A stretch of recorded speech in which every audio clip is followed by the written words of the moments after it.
আসসালামু আলাইকুম। আজ বানাবো মিক্সড ডাল। ঘরে যদি থাকে 3-4 ধরনের ডাল, তাহলে ইজিভাবে বানানো যাবে এই ডালটা। আমরা এক এক জাতের ডাল দিয়ে ডাল রান্না করে খেতে, কিন্তু এই ডালটা কয়েক প্রকার ডাল দিয়ে রান্না করে খেতে সেই স্বাদ হয়। এখানে আমি মসুরির ডাল, খেসারির ডাল, বিউলির ডাল, মাসকলাইর ডাল, চনার ডাল নিয়ে ভালোভাবে ধুয়ে ফেললাম। তারপরে অল্প পানি দিয়ে সিদ্ধ করে নিলাম। সিদ্ধ হয়ে গেলে, ঠান্ডা হয়ে গেলে তারপরে একটা ব্লেন্ডারের জগের মধ্যে আমি ব্লেন্ড করে নিলাম। এখানে 1 মুঠ মতো রেখে দিলাম সিদ্ধ করা গোটা অবস্থায়। চাইলে আপনারা ডালগুলো দিয়েও সবগুলো সিদ্ধ হয়ে যাওয়ার পরে ব্লেন্ড করে ফেলতে পারেন। তো আমি এভাবে রেখে দিলাম।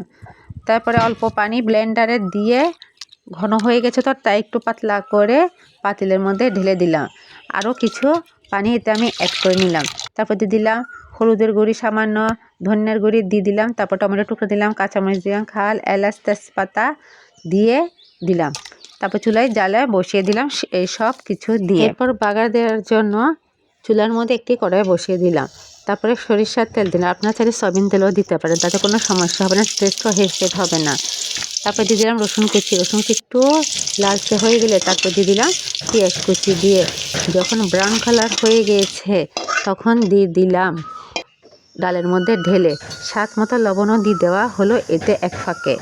তারপরে এটা ভালো করে উতলিয়ে নিলাম। কিছুক্ষণ জাল করে ঘন হয়ে গেলে নামিয়ে নিলাম মজাদার 5 মিশালের ডাল। ওফ, এটা খেতে সেই স্বাদ হয়েছে, সেই স্বাদ। 1-2 জাতের ডাল নয়, এখানে 5 জাতের ডাল। তো স্বাদটা কেমন হবে সেটা তো ভালোইভাবে বোঝা যাচ্ছে।